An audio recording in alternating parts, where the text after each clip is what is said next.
Alors, ce qu'on va voir dans cette vidéo, c'est je vais vous donner quelques conseils pour arriver en fait à faire des volumes.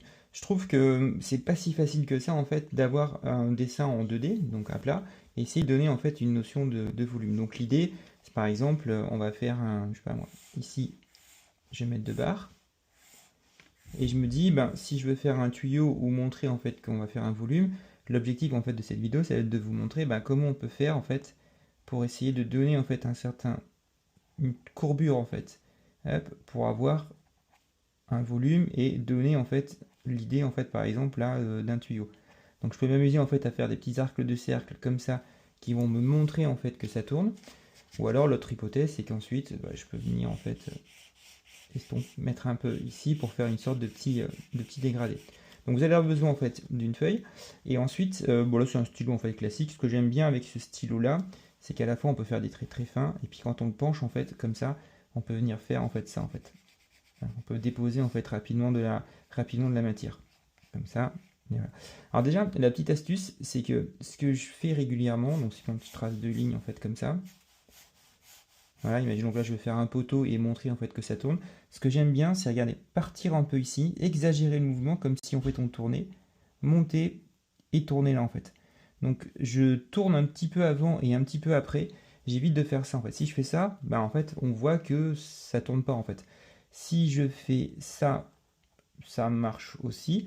Mais moi, ce que j'aime bien, surtout au départ en fait, quand j'ai essayé d'apprendre un petit peu cette technique, je me suis rendu compte qu'il était quand même beaucoup plus facile de marquer un petit repère et de tourner. Voilà. Donc ça va nous donner en fait une idée du volume en fait. Et je trouve que c'est pas si facile que ça à comprendre en fait au départ quand on veut essayer de dessiner. Donc entraînez-vous par exemple alors, à faire en fait des lignes. En fait, on pourrait faire ça ici là du coup je suis comme ça. Et là, je me dis, bah tiens, je vais essayer de m'entraîner à tourner et montrer effectivement qu'on a un petit peu de volume. Voilà. Alors moi, des fois, ce que j'aime bien aussi faire, c'est des essais. Je peux me dire, j'en rajoute là. Et qu'est-ce que ça donne si je fais ça, par exemple? Voilà. Hop, hop, hop. Alors, faut pas aller vite, hein. On a tendance des fois à se dire, allez, je fais des trucs comme ça. Alors, bah, pour le coup, j'ai l'habitude de le faire, mais il ne faut pas aller très vite. Il faut vraiment prendre son temps à tourner et aller au bout. Et surtout, un truc qui est aussi important, c'est par rapport à la qualité de son trait, c'est d'arriver en fait, quand on tourne, à comment dire, y aller directement. Donc pour ça, on peut tourner un peu sa page, sa feuille. Là, je me dis, ok, là, ça va tourner. Je vais partir d'ici, je vais aller jusqu'ici. On peut poser un repère et puis s'entraîner à y aller directement. Voilà. Vaut mieux en fait avoir une belle ligne que d'avoir ce que moi j'appelle les poils de chat. Donc les poils de chat, c'est quoi? C'est par exemple, je vais me mettre ici et je vais aller en fait de là jusque là, sauf qu'en fait, je vais faire ça en fait. Et ça, c'est pas très très joli en fait de faire comme ça. Moi, ce que j'aime bien, c'est vraiment s'entraîner sur des belles lignes. Donc ça va vous donner une idée en fait d'un volume. Par exemple, si je fais, je sais pas, on va faire une personne, on va faire un petit bonhomme. Hop, ici on fait le bras. Tac. Voilà. Alors, on va lui faire un petit ventre. Voilà. Ici, là. Alors, je fais un petit croquis rapide. Voilà. Là, si par exemple je veux donner une notion de volume, bah, ce que je peux faire, je me pose la question, est-ce que ça tourne comme ça ou est-ce que ça tourne comme ça? Donc là, en l'occurrence, au début, j'étais parti un peu comme ça, donc je peux faire des petits traits un peu comme ça, et pourquoi pas remonter là, en fait. Voilà, et puis ça va me donner, en fait, effectivement, une petite notion de volume. Je peux aussi m'entraîner avec ma main, par exemple. Qu'est-ce que je vais faire? Je vais faire ça.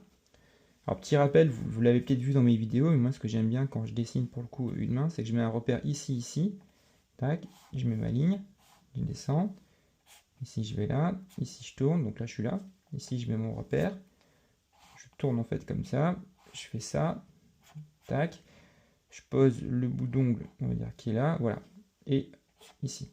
Donc là vous l'avez compris, j'ai essayé de faire rapidement, c'est comment cette main là, et si je veux donner en fait du volume, j'ai deux manières de faire, soit j'incline mon crayon, et en fait déjà je viens marquer un peu ici, donc je fais une sorte de petit dégradé, donc je peux peut-être appuyer avec le doigt pour déjà aller dans le sens du volume. Ce qui est intéressant d'ailleurs avec cette technique-là, c'est qu'il faut appuyer et tourner en fait dans le sens du volume. Par exemple, si ici je mets mon doigt, j'appuie et je tourne. Et moi, la technique, ce que je fais, c'est que en fait, j'appuie et je tourne. Par exemple, ici, allez, je vais vous montrer. Et la petite astuce, votre crayon, vous pouvez aussi le tenir comme ça. Je mets un peu de matière. Donc je mets de l'encre en fait. Et ensuite, je vais monter et je tourne. Je monte et je tourne. Je monte et je tourne. En fait, j'appuie fort pour prendre de l'encre. Je monte et je tourne. Voilà. Ça me permet de me faire un petit dégradé dans le sens du volume. Par exemple, si je veux le faire ici, hop, je tourne. Voilà. Alors je mets pas tout, hein, je laisse quand même un peu de blanc pour effectivement faire en sorte que qu'on puisse donner un petit effet sympa.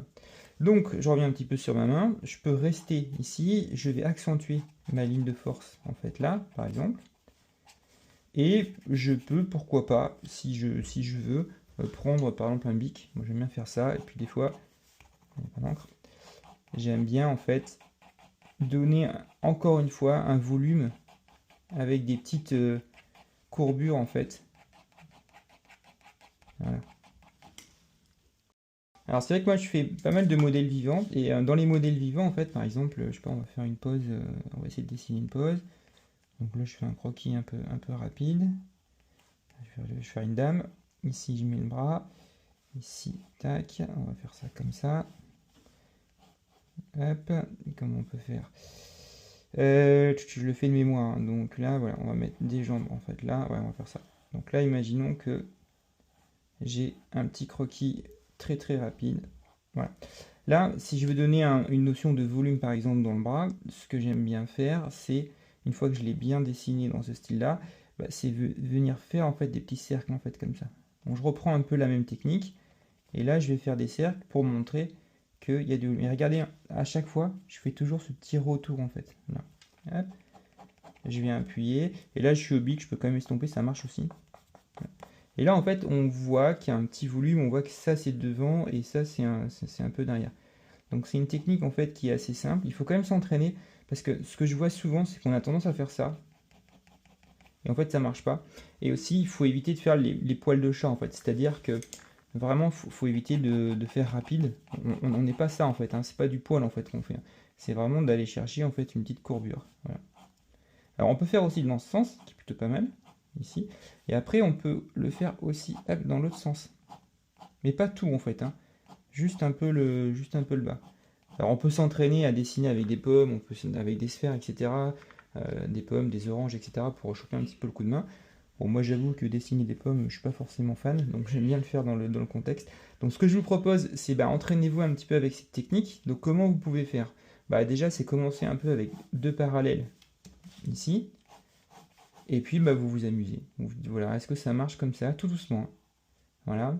Un point aussi qui est important, ça va être ici de trouver le bon équilibre en fait. Ça veut dire qu'il faut effectivement avoir imaginons que là je sois sur, je sais pas, peut-être 6 mm, il faut que je sois effectivement à la même distance. Et ce qui est intéressant, c'est de vous entraîner en fait à le faire à l'œil. C'est-à-dire, prenez pas de règles, hein. Donc vous dire voilà, hop, là, et comme ça va habituer en fait votre cerveau à découper. Par exemple, si vous faites une ligne en fait comme ça, ici je coupe, donc je suis au milieu, ici là, et en fait, là je suis pas tout à fait au milieu, mais ça c'est un bon exercice pour apprendre son œil en fait à diviser. Voilà. Et là du coup, quand je reviens sur cet exercice là, après si je vais le prolonger ici, hop, et je peux m'amuser à hop, tac, hop, à être à peu près à la même distance. Écoutez, bon courage à vous, entraînez-vous, n'hésitez pas à aller voir ma chaîne parce que je donne plein de conseils en fait pour progresser en dessin, donc bon dessin à vous.